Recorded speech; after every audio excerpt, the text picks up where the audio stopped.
नमस्कार, स्वागत है आपका खबरें दिल्ली की में और मैं हूं आपके साथ निशा भारद्वाज। आज के बुलेटिन में बात करेंगे क्या दिल्ली सीएम रेस से बाहर हुए सभी सांसद, दिखाएंगे आपको दिल्ली में ट्यूलिप फेस्टिवल का आगाज, बताएंगे आपको अमानतुल्लाह खान ने सीपी को क्यों लिखी चिट्ठी और बुलेटिन के आखिरी में देखेंगे दिल्ली मंत्रिमंडल में नहीं होगा क्या कोई मुसलमान। लेकिन दिन भर की तमाम खबरों से पहले एक नजर सुर्खियों पर।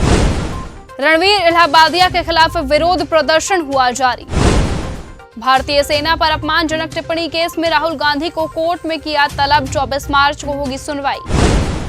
लोग काम नहीं करना चाहते हैं क्योंकि उन्हें मुफ्त का राशन मिल रहा है, सुप्रीम कोर्ट की बड़ी टिप्पणी। दिल्ली सीएम रेस से बाहर हुए सभी सांसद। दिल्ली की सियासत में इस वक्त सिर्फ एक ही बात की चर्चा है कि मुख्यमंत्री कौन होगा। 27 सालों के बाद दिल्ली की सत्ता में लौटी बीजेपी अब सरकार गठन के लिए जुट गई है। बीजेपी के नेता मुख्यमंत्री पद की रेस में है, जिसमें विधायक भी नहीं बल्कि सांसद भी मौजूद है।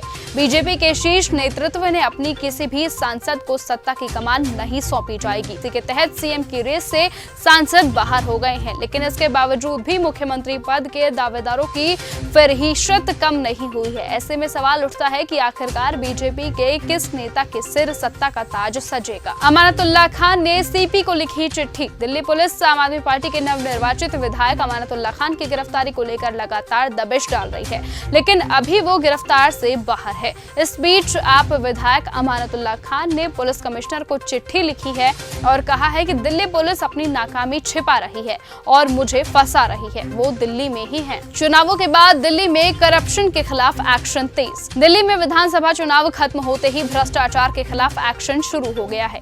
केंद्रीय अवशेषण ब्यूरो यानी सीबीआई ने आज भ्रष्टाचार के मामले में दिल्ली परिवहन विभाग यानी दिल्ली ट्रांसपोर्ट डिपार्टमेंट के 6 अधिकारियों को गिरफ्तार कर लिया है। चुनावों के बाद राष्ट्रीय राजधानी में ये एक पहला और बड़ा एक्शन है। आकाश आनंद के ससुर अशोक सिद्धार्थ को मायावती ने बीएसपी से निकाला। बसपा चीफ मायावती ने अपने भतीजे और पार्टी के राष्ट्रीय समन्वय आकाश आनंद के ससुर अशोक सिद्धार्थ को पार्टी से बाहर का रास्ता दिखा दिया है।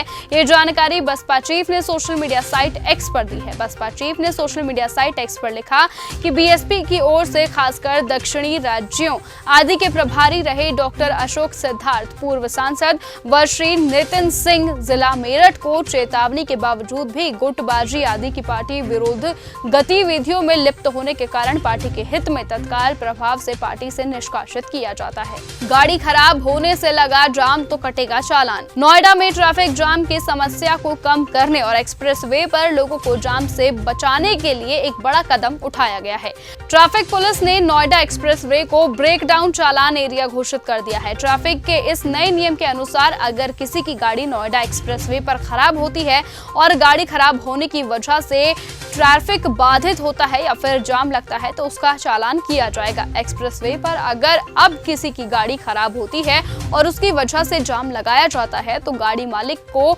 20,000 रुपए का जुर्माना देना पड़ सकता है। वहीं जरूरत पड़ने पर ट्रैफिक पुलिस गाड़ी को जब्त भी कर सकती है। दिल्ली मंत्रिमंडल में नहीं होगा कोई मुसलमान। दिल्ली विधानसभा चुनावों में करारी मात खाने के बाद आम आदमी पार्टी सत्ता से बाहर हो गई है। भारतीय जनता पार्टी प्रचंड जीत के साथ 27 साल बाद दिल्ली की सत्ता में वापसी करने में कामयाब रही, तो वहीं विधायक दल की बैठक के साथ ही बीजेपी जल्द ही मुख्यमंत्री के नाम पर फाइनल मोहर लगाने के साथ मंत्रिमंडल के गठन की प्रक्रिया पूरी कर लेगी। लेकिन ये पूरी तरह मुस्लिम मुफ्त कैबिनेट होगी। हालांकि राजधानी की सियासत में ये पहली बार नहीं है जब कोई मुस्लिम मंत्री नहीं होगा। अमानतुल्लाह खान की तलाश में जुटी पुलिस। दिल्ली की ओखला सीट से आम आदमी पार्टी के विधायक अमानतुल्लाह खान की मुश्किलें लगातार बढ़ती जा रही हैं। उन पर गिरफ्तारी की तलवार लटक रही है।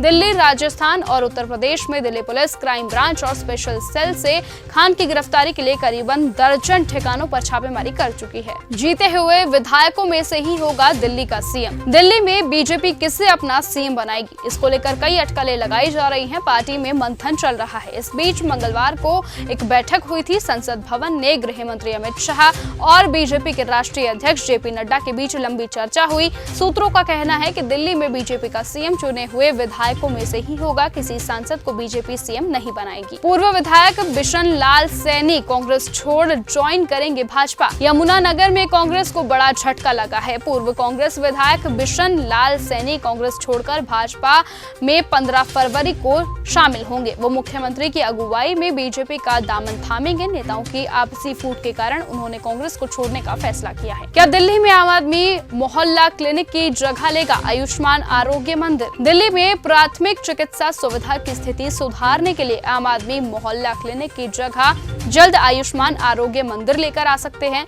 दिल्ली में 1000 से अधिक आरोग्य मंदिर बनने की उम्मीद जताई गई है। दिल्ली में बदलती सत्ता के साथ कई बड़े बदलाव होने की उम्मीद है। दिल्ली में आपकी सरकार रहते हुए केंद्र की योजनाएं लागू नहीं हो पाई हैं। इसलिए भाजपा ने चुनावों के दौरान सत्ता मिलने पर केंद्र सरकार की सभी योजनाओं को लागू करने का दावा किया था। तो वहीं विधानसभा चुनावों में भाजपा ने 48 सीटों के साथ सरकार बना ली है। ऐसे में दिल्ली में अब आयुष्मान भारत योजना के तहत प्रधानमंत्री जन आरोग्य योजना व प्रधानमंत्री आयुष्मान भारत स्वास्थ्य अवसंरचना मिशन योजना लागू होगी। दिल्ली पुलिस ने 55 लाख रुपए की 258 ग्राम हेरोइन की बरामद। दिल्ली पुलिस के क्राइम ब्रांच ने दीपक उर्फ लंगी नाम के एक शख्स को गिरफ्तार किया है और उसके पास से 258 ग्राम हेरोइन बरामद की गई है, जिसकी कीमत करीबन 55 लाख रुपए बताई जा रही है। पुलिस क्राइम ब्रांच में NDPS एक्ट की धारा 21 और 25 के तहत FIR दर्ज की गई है। 2 सिखों की हत्या मामले में कांग्रेस नेता सज्जन कुमार दोषी करार। 1984 सिख विरोधी दंगों से जुड़े सरस्वती विहार में 2 सिखों की हत्या के मामले में राउज एवेन्यू कोर्ट ने कांग्रेस नेता सज्जन कुमार को दोषी करार दिया है। SIT ने आरोप लगाया है कि सज्जन कुमार उक्त भीड़ का नेतृत्व कर रहे थे और उसके उकसाने पर भीड़ ने उपरोक्त दोनों व्यक्तियों को जिंदा जला दिया था और उनके घरेलू सामान और अन्य संपत्तियों को भी नुकसान पहुंचाया था, नष्ट कर दिया और लूटपाट भी वहां पर की गई थी। दिल्ली में ट्यूलिप फेस्टिवल का आगाज। इस मौके पर दोनों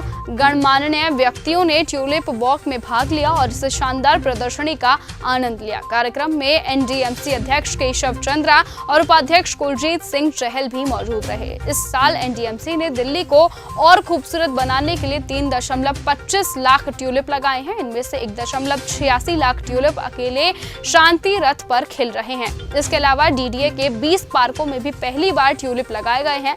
खास बात तो यह है कि हिमाचल प्रदेश के पालनपुर में उगाए गए 15,000 ट्यूलिप भी दिल्ली की शोभा बढ़ा रहे हैं। ATM से बैलेंस चेक करने के बहाने 1.5 लाख रुपए की ठगी। दिल्ली पुलिस की कमला मार्केट थाना में ठगी के एक बड़े मामले का खुलासा करते हुए 2 शातिर ठगों को गिरफ्तार किया गया है। आरोपियों के पास से ठगे हुए 56,500 रुपए नगद और एक गूगल पिक्सल मोबाइल फोन बरामद किया गया है। गिरफ्तार आरोपियों में से एक समीर शेख पहले भी कई ठगी और चोरी के मामलों में संलिप्त रह चुका है। आपने लगाया विधायकों में गुटबाजी का आरोप। दिल्ली में बीजेपी ने 27 साल बाद सत्ता में वापसी तो कर ली है, लेकिन अब तक सीएम के नाम की घोषणा नहीं की है। ऐसे में विपक्षी आम आदमी पार्टी ने ये सवाल उठाए हैं और साथ ही ये दावा भी किया है कि बीजेपी गुटबाजी का शिकार है, इसीलिए अब तक सीएम तय नहीं हो पाया है।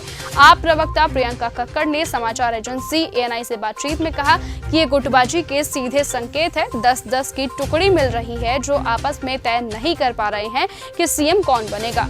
इनके आपस में लड़ाई चल रही है। इनकी लड़ाई में दिल्ली की जनता क्यों पिसे। कल खबर आई थी कि दिल्ली में लंबे लंबे पावर कट्स लगे हैं। तो फिलहाल आज के इस बुलेटिन में सिर्फ इतना ही। देश और दुनिया की तमाम बाकी खबरों से ऐसे ही जुड़े रहने के लिए आप बने रहें और देखते रहें चैनल न्यूज गंगा। नमस्कार। ऐसी ही खबरों को सुनने और देखने के लिए सब्सक्राइब करना बिल्कुल मत भूलिएगा चैनल न्यूज गंगा। खबरें अच्छी लगी तो लाइक का बटन दबाना बिल्कुल मत भूलिएगा। कमेंट बॉक्स में टाइप भी कर सकते हैं और हाँ, शेयर करना भी बिल्कुल मत भूलिएगा।